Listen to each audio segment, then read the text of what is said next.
Você está assistindo a CIB Orienta. Eu convido Paulo Milreu e Wagner Moraes. Bom dia para vocês. Bom dia, Café. Bom dia, Paulo. Bom dia a todos. Bom dia, Café. Bom dia, Wagner. Bom dia a todos. Qual foi o tema mesmo hoje, Paulo? Gestão participativa. Acho que foi sugestão do Wagner, né? Ou sua? Eu ouvi isso a primeira vez, isso aí, Paulo, Wagner, em 1988, uma gestão, dentro de uma empresa que eu era gerente, veio o tema gestão holística. Ou seja, uma mudança na estrutura administrativa, mudança do organograma formal, né? Saída do chefe, entrada dos líderes, contratação de profissionais compartilhada, demissão compartilhada. Esse é o caminho, Wagner Moraes?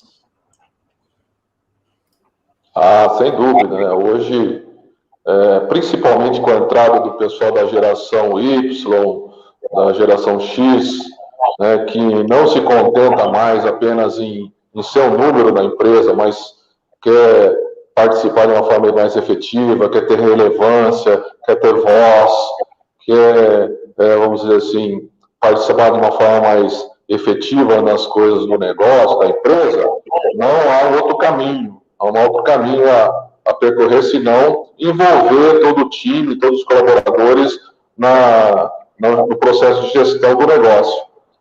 Infelizmente, alguns empresários ainda relutam seguir esse caminho. Alguns, às vezes, até fazem, por exemplo, a gestão descentralizada, né? Gestão descentralizada, que é uma parte da gestão participativa, né? Não é, gestão descentralizada não é a gestão participativa, é uma parte dela, mas quando ainda precisam envolver todos no processo de gestão, ainda tem uma certa resistência, né? Mas, como você falou, é uma coisa que vem de longa data, né? Já começou lá atrás. As grandes empresas, principalmente as grandes empresas, já assumiram isso, né? Quando eu trabalhei no Grupo Jato, eles contrataram lá no início dos anos 2000 uma pessoa chamada Vitor Pinedo. Vitor Pinedo era um cara lá da América Central que desenvolveu o que ele chama de gestão orgânica, né? Ele tem até um livro que chama Tsunami, gestão de empresas em área. Hoje o Wagner está num local que tem um pouquinho de dificuldade da internet, ele vai entrar e sair, deu uma caidinha, Wagner. Mas você estava falando desse exemplo que você teve de uma empresa que implantou o sistema de uma gestão mais participativa. Sim, foi o pessoal do Grupo Jato, né? O Grupo Jato, eles criaram aí junto com o Vitor Pinedo, que é um cara lá da América Central, ele criou uma teoria, uma metodologia chamada gestão orgânica. Então, onde toda a empresa participa da gestão, ele fala no livro dele, do Tsunami, transformando criaturas em criadores, né?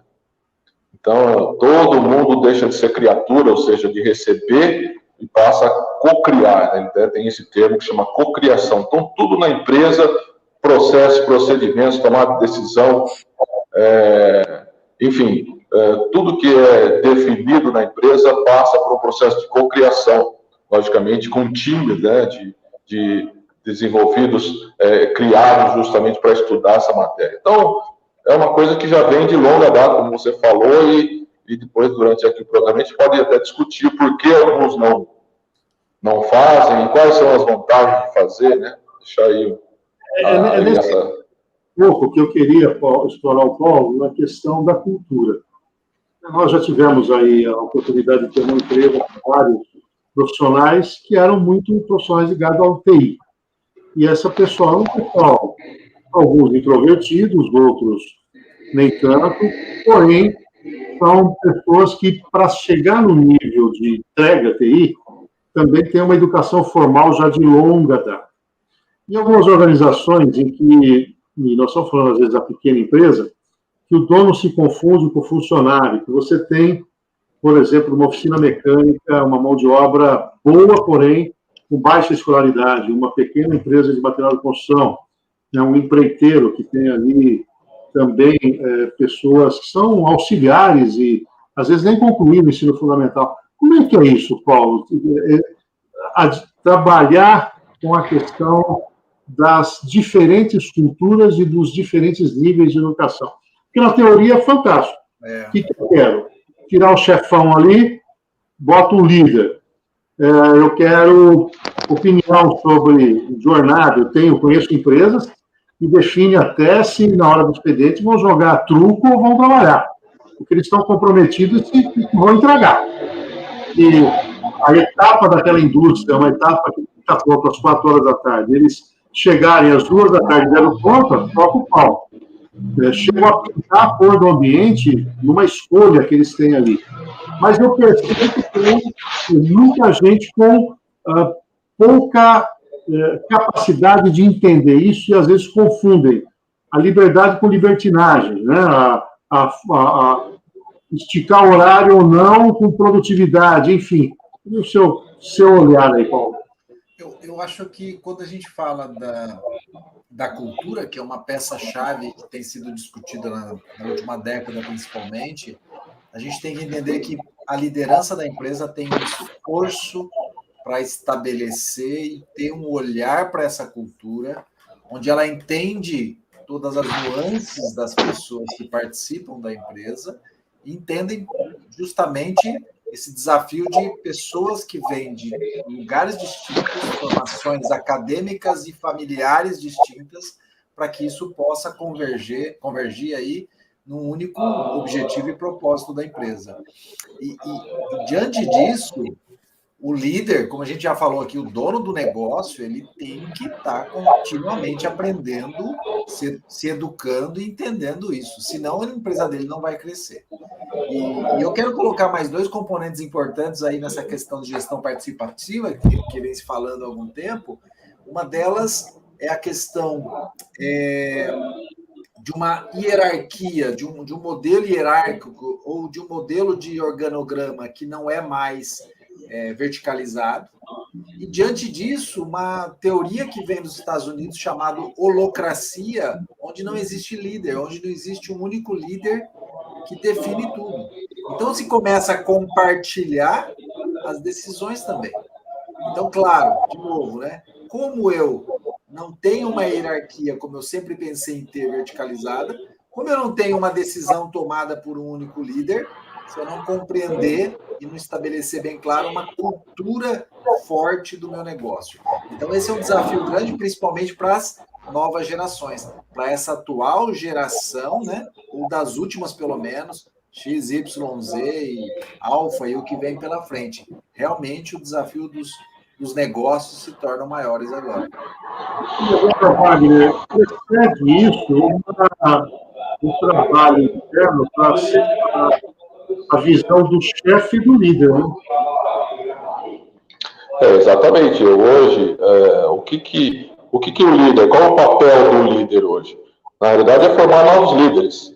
Muitas vezes, pensa que o papel do líder é só conduzir o pessoal de uma forma humanizada, enfim, né? Então, aquele papel conceitual e glamouroso do líder. E aí fica no meio do caminho, né? O líder ele tem um papel hoje muito relevante na formação de novos líderes. Por quê? Porque uma empresa que precisa ser participativa, como o Paulo falou aí dessa nova teoria, dessa tendência lá nos Estados Unidos, por exemplo, ele precisa, para que a gestão seja descentralizada, a liderança seja descentralizada, é preciso que sejam formados líderes em todas as esferas, em todos os níveis da organização. Então, aqueles líderes que já são líderes e já estão ali e querem evoluir para essa prática, eles têm que aprender, primeiro, a ser líderes.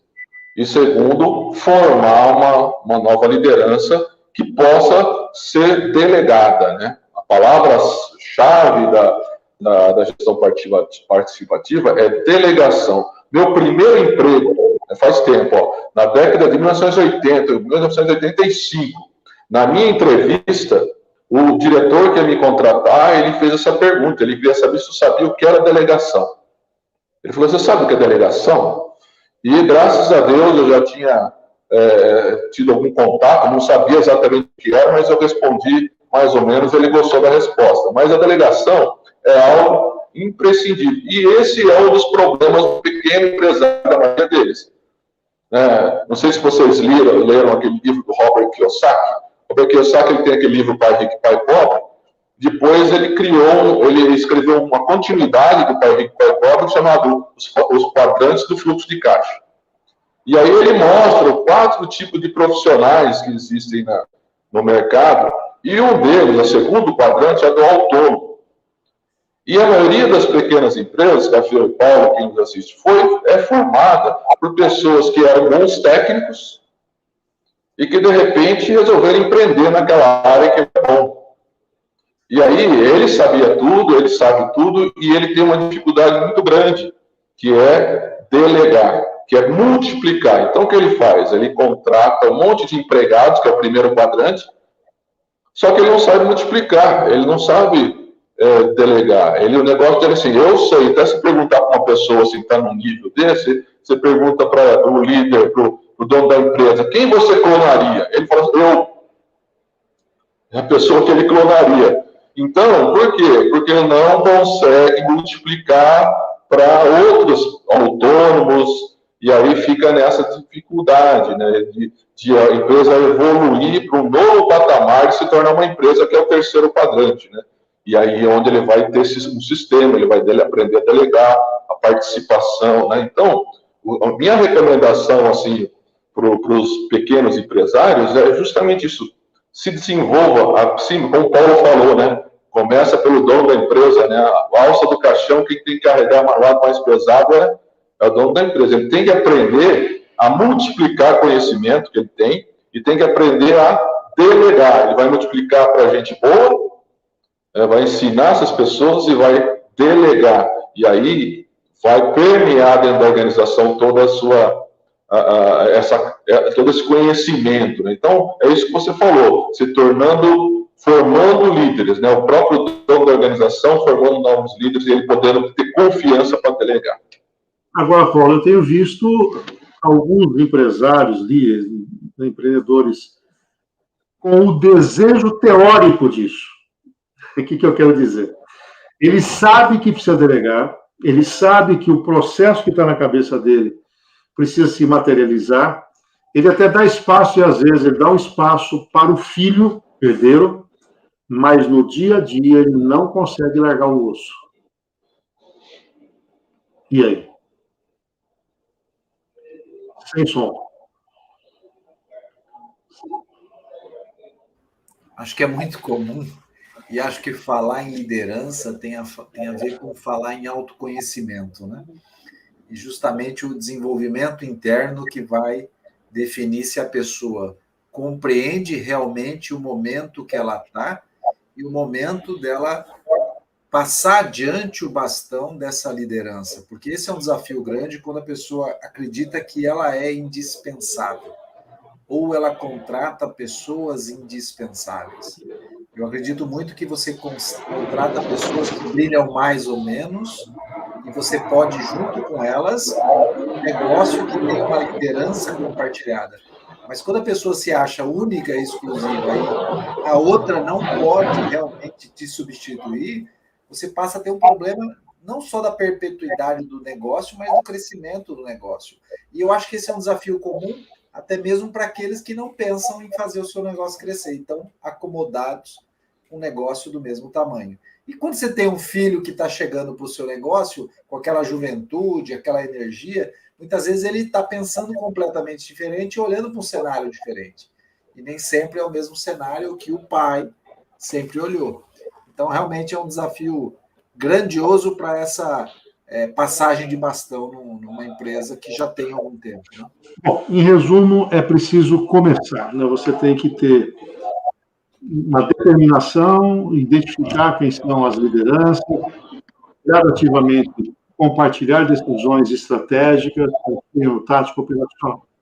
Nos trabalhos de planejamento estratégico que eu tenho acompanhado, e o Wagner é especialista nessa área também, observado que quando o empresário dá voz para um time que ele imaginava que não tinha muito para entregar, ele muito positiva.